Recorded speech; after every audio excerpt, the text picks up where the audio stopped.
Sapper Engineering. We're getting this thing from broken to back on the road.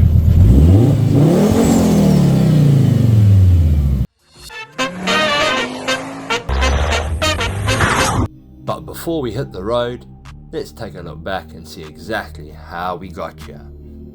Pull over, didn't see it, massive rock there.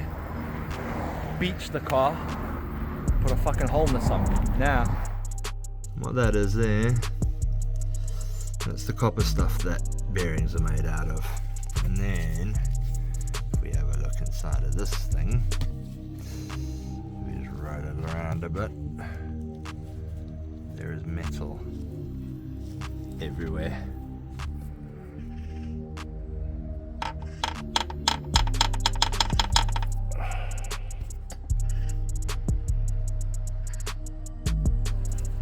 Sad rod.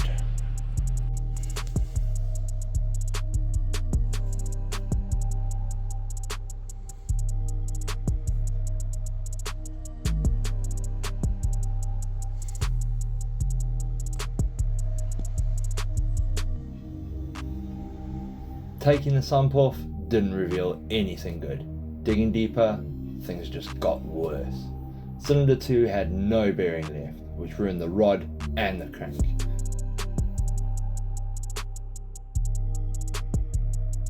Luckily, the ball made it out in perfect shape, so I'll take the wins where I can get them.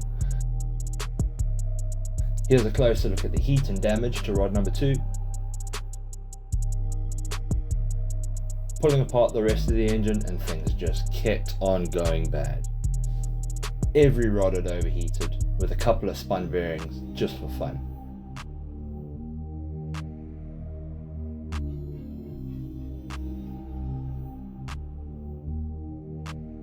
Metal shavings all over, and to top it all off, piston 2 hit the head. So after a replacement crank, new bearings, a new set of rods, and a new piston, it was time to rebuild.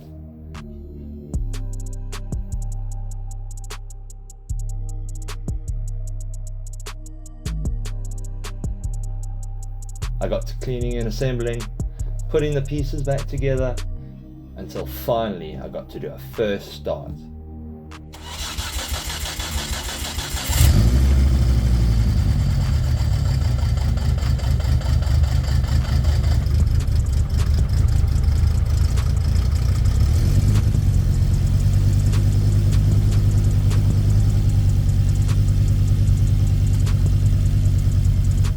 Then came the running in period, which everybody loves. Right guys, so that is the first 100 miles done. Oil's been dropped, competition oil, the braking oil is now out, which is what I needed to do really. I don't like running that stuff for too long. All's looking good, got the filter on the floor here, gonna have a bit of a dig through it, but looking good, no chunks, oil's looking quite clean. So let's have a quick look. Right, here we go. So let's see if we can see any of this, but the oil's looking pretty clean underneath here. There was a couple of little sparkles here and there, but nothing too ridiculous. Nothing like unexpected. You're always going to get some, oh, there's some little sparkles in there for you. So you can see those. But I mean, you're always going to get this when you break in bearings and stuff. This first one with the competition running in oil always does run out a bunch of crap. So what's really important now, get all this oil out, get some good oil in, and then check the next filter. So another 200 miles and then the next filter needs to come out. Done the first oil change, things are looking good. Done the second oil change right now, that's what I'm busy with. Gonna put good oil in it, and basically the engine's done, it's ready to go. Everything's sounding good, feels strong. Yeah, more than I could have hoped for. You know, I've gotten away with it again basically.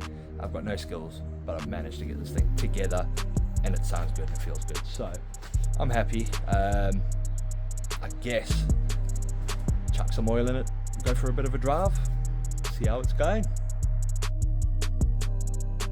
Right guys, so now that we've caught back up to basically where we are right now, as you can see, I've got this thing in the garage, so in the cramped garage full of kid stuff and all sorts of rubbish again. Basically what I've just done a Haldex service. So what I noticed was, since we've had it back together, it feels very front wheel drive. If I put it in front wheel drive mode, it's almost undrivable. It's really weird. It's not nothing to do with the alignments or anything, and it's not like I'm making loads more power. So Haldex service it is. I've checked all the sort of wiring and stuff, and everything's great. Yeah, all that's left now is to really go out for a drive and take it for a test. But unfortunately, you can see out there the weather's a bit crappy, a bit windy, and it's wet as all hell. So I'm not really going to get a decent show of what's going on. So I might do it tomorrow or whenever we got some nicer weather. But I will catch you then. Alright guys, so unfortunately the weather hasn't been playing ball. It's been rainy, it's been horrible. I did manage to go and test the car and it's feeling a lot better, a lot more stable. Four-wheel drives are all working now. As you can probably hear, I also got sick, so I'm losing my voice. Fun times. All good at having kids. It's the added benefits, you know. So, car's now sorted. It did go to the fabricator. It got the rear end of the exhaust where it goes over the CV sorted because there was a little bit too little of a gap there. It was cooking the CV joint. That's all sorted. But tomorrow I've got some exciting stuff going on. So I'm off to Essex for a dyno and tune day with HS Tuning. So going to get this thing fine-tuned and we're going to see how much power it is actually putting down now. So that's going to be in next week's video. So stay tuned for some exciting stuff. I know you guys will like that a bit better. So will I. We'll definitely get some driving stuff in there too.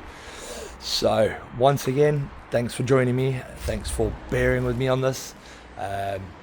Do all the things, like, share, subscribe, leave a comment, tell your mother and your auntie and your brother, everybody, just subscribe, get the word out there, and yeah, see you in the next one.